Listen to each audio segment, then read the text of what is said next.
Schools को और explore करें, उन्हें 100% फुल प्रूफ बनाएं।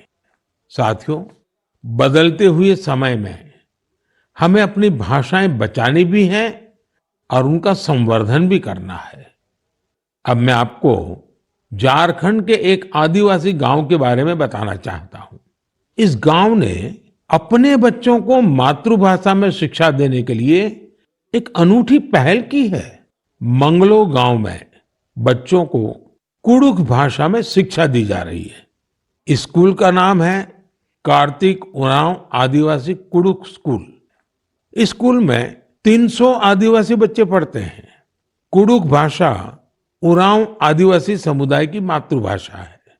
कुडुख भाषा की अपनी लिपि भी है, जिसे तोलंग सिकी नाम से जाना जाता है।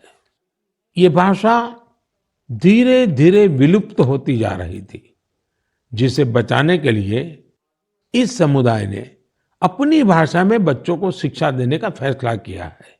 इस स्कूल को शुरू करने वाले अरविंद उरांव कहते हैं कि आदिवासी बच्चों को अंग्रेजी भाषा में दिक्कत आती थी, इसलिए उन्होंने गांव के बच्चों को अपनी मातृभाषा में पढ़ाना शुरू कर दिया। उनके इस प्रयास से बेहतर परिणाम मिलने लगे तो गांव वाले भी उनके साथ जुड़ गए।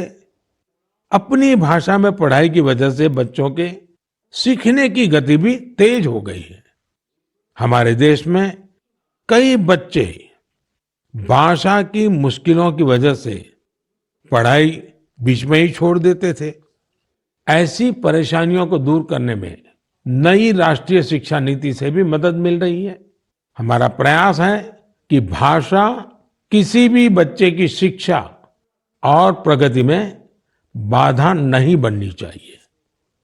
साथियों, हमारी भारत भूमि को हर कालखंड में देश की विलक्षण बेटियों ने गौरव से भर दिया है।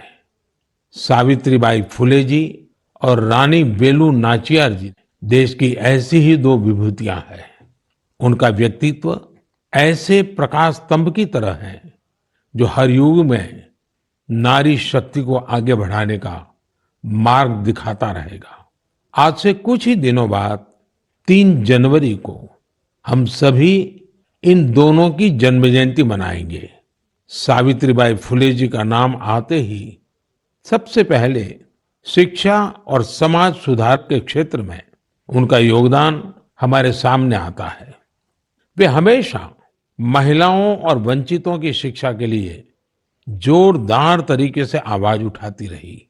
वे अपने समय से बहुत आगे थी और उन गलत प्रथाओं के विरोध में हमेशा मुखर रही। शिक्षा से समाज के सशक्तिकरण पर उनका गहरा विश्वास था। महात्मा फुले जी के साथ मिलकर उन्होंने बेटियों के लिए कई स्कूल शुरू किए।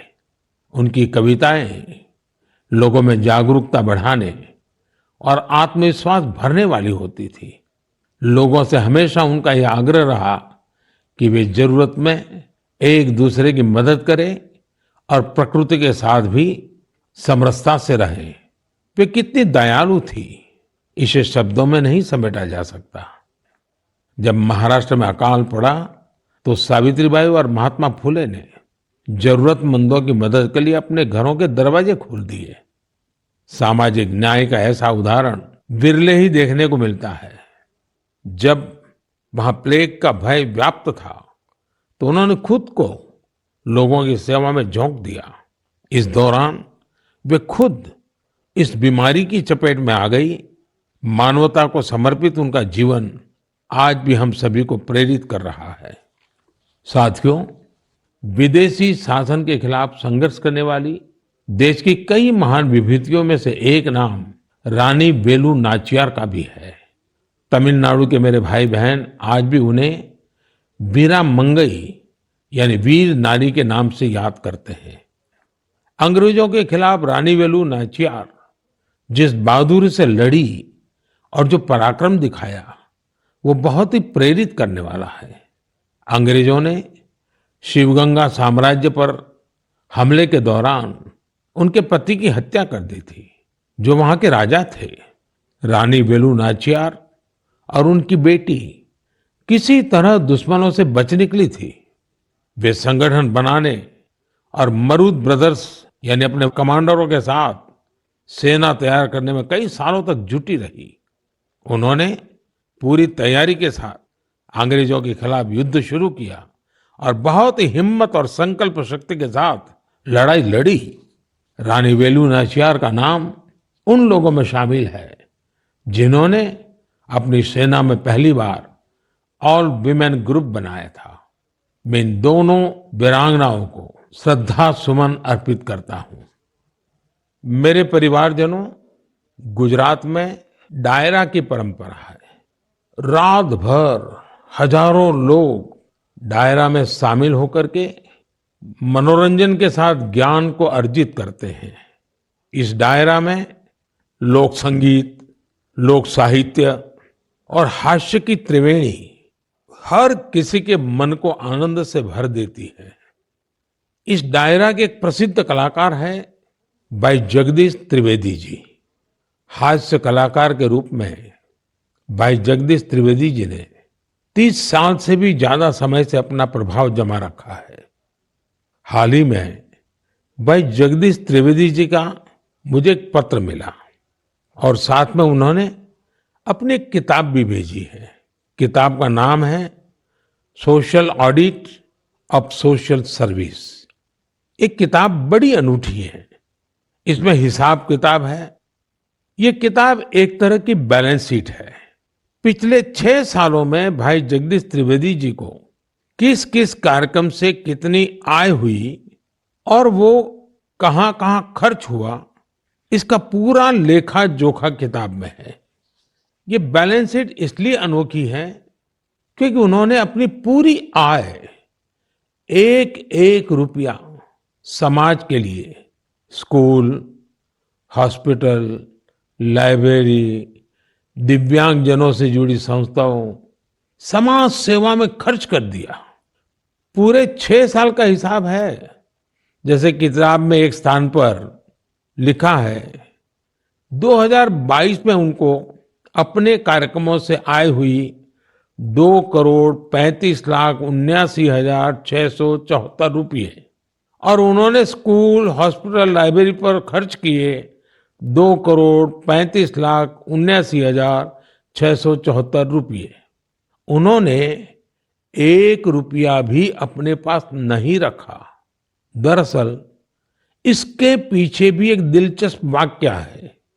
हुआ यूं कि एक बार भाई जगदीश त्रिवेदी जी ने कहा कि जब 2017 में वो 50 साल के हो जाएंगे तो उसके बाद उनके कार्यक्रमों से होने वाली आय को वो घर नहीं ले जाएंगे बल्कि समाज पर खर्च करेंगे। 2017 के बाद से अब तक वो लगभग 8.25 करोड़ रुपए अलग अलग सामाजिक कार्यों पर खर्च कर चुके हैं। एक हास्य कलाकार अपनी बातों से हर किसी को हंसने के लिए मजबूर कर देता है, लेकिन वो भीतर कितनी संवेदनाओं को जीता है, ये भाई जगदीश त्रिवेदी जी के जीवन से पता चलता है। आपको ये जानकर हैरानी होगी कि उनके पास पीएचडी की 3 डिग्रियां भी हैं। वो 75 किताबें लिख चुके हैं, जिनमें से कई पुस्तकों को सम्मान भी मिला है। उन्हें सामाजिक कार्यों के लिए भी कई पुरस्कारों से सम्मानित किया जा चुका है। मैं भाई जगदीश त्रिवेदी जी को उनके सामाजिक कार्यों के लिए बहुत बहुत शुभकामनाएं देता हूं। मेरे परिवारजनों, अयोध्या में राम मंदिर को लेकर पूरे देश में उत्साह है, उमंग है। लोग अपनी भावनाओं को अलग अलग तरह से व्यक्त कर रहे हैं। आपने देखा होगा बीते कुछ दिनों में श्री राम और अयोध्या को लेकर कई सारे नए गीत, नए भजन बनाए गए हैं। बहुत से लोग नई कविताएं भी लिख रहे हैं। इसमें बड़े बड़े अनुभवी कलाकार भी हैं, तो नए उभरते युवा साथियों ने भी मन को मोह लेने वाले भजनों की रचना की है। कुछ गीतों और भजनों को तो मैंने भी अपने सोशल मीडिया पर शेयर किया है। ऐसा लगता है कि कला जगत अपनी अनूठी शैली में इस ऐतिहासिक क्षण का सहभागी बन रहा है। मेरे मन में एक बात आ रही है कि क्या हम सभी लोग ऐसी सारी रचनाओं को एक कॉमन हैशटैग के साथ शेयर करें। मेरा आपसे अनुरोध है कि हैशटैग श्री राम भजन के साथ आप अपनी रचनाओं को सोशल मीडिया पर शेयर करें। ये संकलन भावों का, भक्ति का ऐसा प्रवाह बनेगा जिसमें हर कोई राममय हो जाएगा। मेरे प्यारे देशवासियों, आज मन की बात में मेरे साथ बस इतना ही। 2024 अब कुछ ही घंटे दूर है। भारत की उपलब्धियां हर भारतवासी की उपलब्धि है। हमें पंच प्राणों का ध्यान रखते हुए भारत के विकास के लिए निरंतर जुटे रहना है। हम कोई भी काम करें, कोई भी फैसला लें, हमारी सबसे पहली कसौटी यही होनी चाहिए कि इससे देश को क्या मिलेगा, इससे देश का क्या लाभ होगा। राष्ट्र प्रथम, नेशन फर्स्ट, इससे बड़ा कोई मंत्र नहीं। इसी मंत्र पर चलते हुए हम भारतीय अपने देश को विकसित बनाएंगे, आत्मनिर्भर बनाएंगे। आप सभी 2024 में सफलताओं की नई ऊंचाई पर पहुंचे। आप सभी स्वस्थ रहें, फिट रहें, खूब आनंद से रहें, मेरी यही प्रार्थना है। 2024 में हम फिर एक बार देश के लोगों की नई उपलब्धियों पर चर्चा करेंगे। बहुत बहुत धन्यवाद।